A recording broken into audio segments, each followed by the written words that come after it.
आणि मला आपल्या माध्यमातून पोलीस प्रशासन आणि संबंधित प्रशासनाला सांगायचं आहे की त्या 4 पोरासाठी रस्त्यावरती उतरलोय, कारण ती पोरं शेतकऱ्यांच्यासाठी सर्वसामान्यांच्यासाठी उतरतायत आणि त्याला किंचित जर देखील काही झालं तर अख्खा पंढरपूर तालुका नव्हे आजूबाजूचा परिसर चक्का जाम आणि बंद केल्याशिवाय त्या ठिकाणी राहणार नाही हे सांगण्यासाठी या ठिकाणी आलोय। आणि आम्ही बोलतो की पोकळ बोलत नाही, एकदा उतरलो की उतरलो। गुन्हे हे आमच्या त्या ठिकाणी रक्तात आहे आणि पिढ्यानपिढ्या त्या ठिकाणी चालत आलेल्या। 50 रुपये आणि म्हशीचा 80 रुपये मिळाला पाहिजे यासाठी ज्या वाकरीमध्ये लाखो भाविक संतांच्या पालखीचं स्वागत करतात, मोठ्या आनंदानं वाजत गाजत विठुरायाच्या दर्शनाला त्या ठिकाणी जातात, तिथं आपल्या शेतकऱ्यांना आज रास्ता रोको त्या ठिकाणी आपल्या न्याय हक्काच्या मागणीसाठी करावं लागतंय। उपोषणकर्त्यांचा समाधानजी फाटे आणि त्यांच्या सोबतच्या तिघांचा आज 4था दिवस आहे।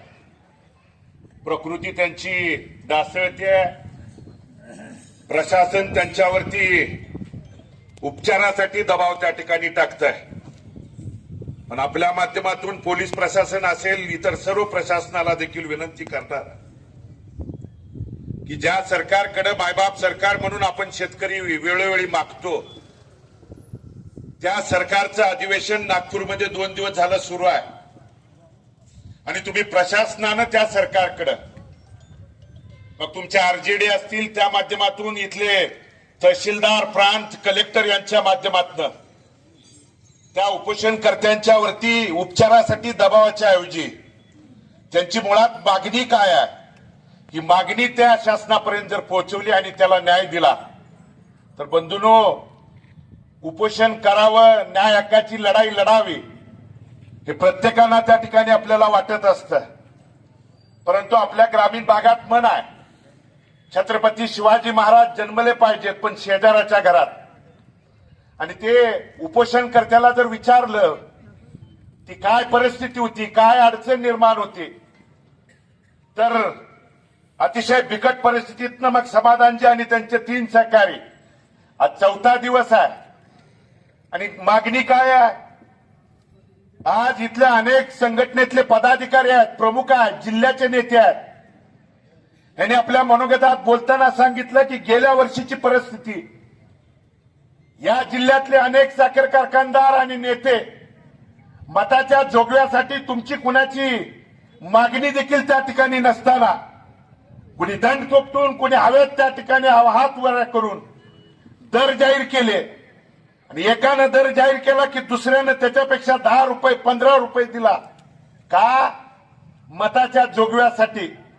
पण आज त्या निवडणुकीच्या नंतर वर्षाची जर परिस्थिती बघितली तर आमची संघटना आणि नेते आणि शेतकरी आणि समाधानजी आणि त्यांचे सहकारी तुम्हाला 4 रुपये वाढवून का मागतायत तर मध्यंतरीच्या काळात अतिवृष्टीनं इथला शेतकरी करते आहेत, जीवाशी त्या ठिकाणी खेळून शेतकऱ्याच्या न्याय हक्कासाठी त्या ठिकाणी झगडतायत, भांडतायत का। तुम्ही त्या ठिकाणी प्रशासनातले अधिकारी असतील किंवा संबंधित सरकार म्हणून तुम्ही येऊन इथं विचार त्या ठिकाणी पूछ केली नाही। यांना बंधूंनो काही त्या ठिकाणी देणं घेणं नाही आणि म्हणून मला आपल्या माध्यमातून प्रशासनाला देखील आवाहन आणि विनंती करायची आहे। शेतकऱ्यांचं त्या उपोषणकर्त्यांचं पोलीस प्रशासन आणि प्रशासनाच्या विरोधात नाही, त्यांच्या न्याय हक्काचं लोकशाही पद्धतीनं त्या ठिकाणी मागतायत। राहिला गुन्ह्याचा तर गुन्हे काय संघटनेला आणि आम्हाला त्या ठिकाणी नवीन नाही, आता तर मतदान केंद्रापर्यंत गेला म्हणून देखील गुन्हा त्या ठिकाणी व्हायला सुरुवात झालेली आहे।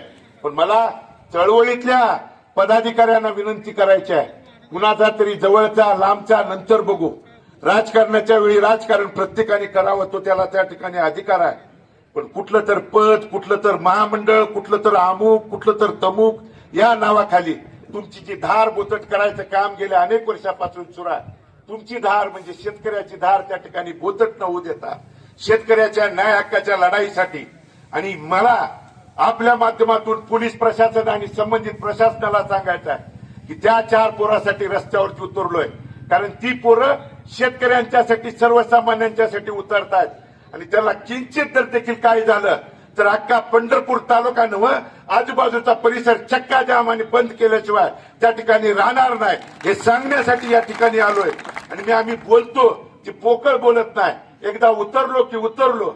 गुन्हे हे आमच्या त्या ठिकाणी रक्तात आहे आणि पिढ्यानपिढ्या त्या ठिकाणी चालत आलेल्या आहे.